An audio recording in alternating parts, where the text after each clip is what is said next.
So welcome to this week's Optimal Health Clinic Facebook Live.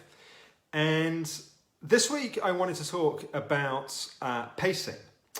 And the title of the video is two types of pacing. And obviously that's a massive oversimplification of there are many different ways that people approach the principle of pacing.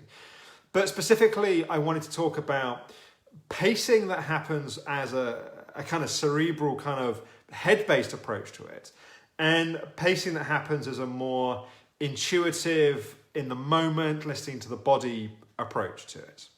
And I suppose to give the kind of the punchline from the start, obviously the truth is that both types of pacing are important.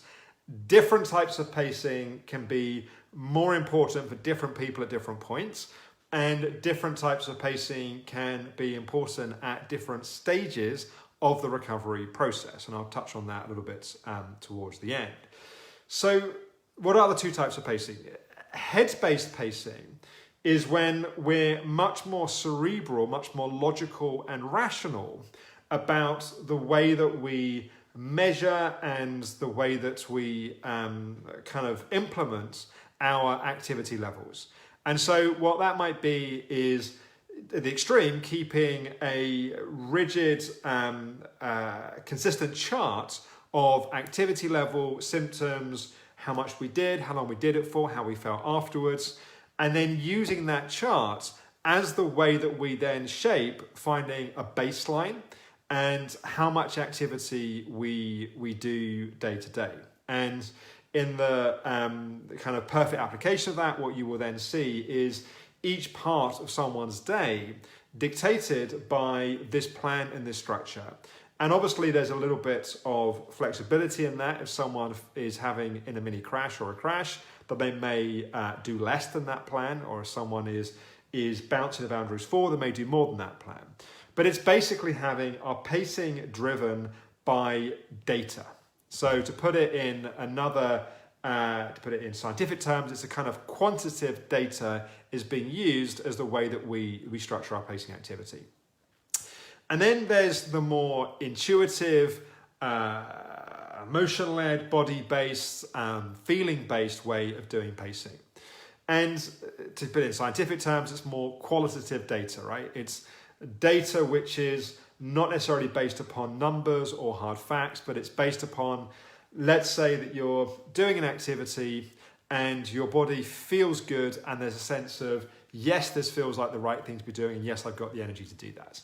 And then at a certain point you're doing the activity and you start to feel more tired and more drained, and there's more of a sense that actually it'd be better a time to stop and I need to rest, and then we listen to that and we go and rest or whatever it is that we may do. So for some people, they can be very much on the quantitative kind of head-based side. Others can be much more on the qualitative body, heart, emotion based side of it.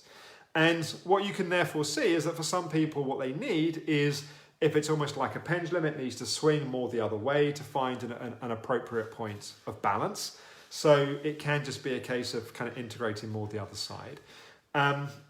It can be an indication of someone's character, someone's personality, some of the factors that may have been behind someone getting sick in the first place. So if someone was very much an achiever, driving themselves by their head and by, right, I've decided that I need to do this thing, I'm going to push myself to do it, that would be more of someone that would tend towards using a more rational, logical way of pacing. If somebody was one where they just were kind of constantly in the flow, in the moment, but getting carried away and over-consumed by what they were doing, there may be more of a tendency towards using the body as the orientation.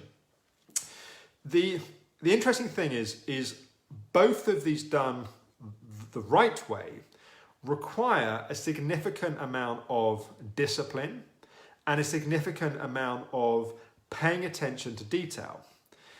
What I mean by that is, if the detail you're using is numbers and data, you might be doing something and you feel like you could keep doing it, but the data says it's time to stop, and you have to be tracking that and have the discipline to listen to the output of that data. If you're someone that's more body-based and you feel good doing something, and then suddenly, if you get really good at doing this kind of pacing, you're going to get the sense, long before there's a crash comes in, you're going to get a sense from your body that actually now is the time to listen, the time to stop. And you have to have the discipline to actually listen to that. Because the temptation would be, oh, but it feels so good, and you know, I'll feel better for doing it, and I'm just going to, you know, you just kind of keep on pushing yourself through. So for either of these, there needs to be attention to detail, although the detail you're paying attention to is different in them. And there needs to be the discipline to act upon the data that you're receiving. And often, whatever kind of pacing you're doing, the data you are receiving will probably not be the data you want to be receiving, and it may be data that is inconvenient to the circumstance or situation that you're in. So if you're at a dinner party and the data is it's time to go, or it's time to go and rest, and you have to communicate that or deal with that obviously can be uncomfortable and take some skill in terms of the process of doing that.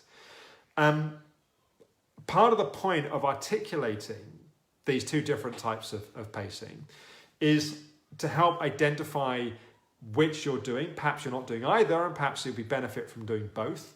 Or you are doing too much of one, and there needs to be the swing and the balance to do the other. What I'm about to say is by no means a hard and fast rule. It's an observation which is true for some people and may well not be true for other people. But more quantitative forms of, or more head-based forms of pacing in terms of measuring activity and building structure and routine around that tends to be more helpful at stage 1 and the first half of stage 2 of the 3 stages of recovery. If you're not familiar with the 3 stages of recovery, it would be worth going and watching a separate video about that. Very briefly, stage 1 is the crash stage, stage 2 is the tired and wired stage, and stage 3 is the reintegration stage. Listening to the body and having the flexibility to be more in the moment and more kind of going with what feels right will not always, but can be more of a helpful strategy in the second half of stage 2 of recovery and into stage 3 of recovery.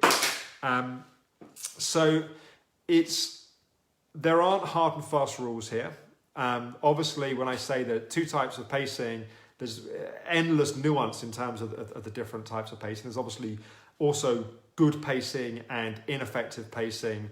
And there's pacing which is overly rigorous and has no flexibility and actually ends up causing its own anxiety patterns by the unnecessary restrictiveness of it.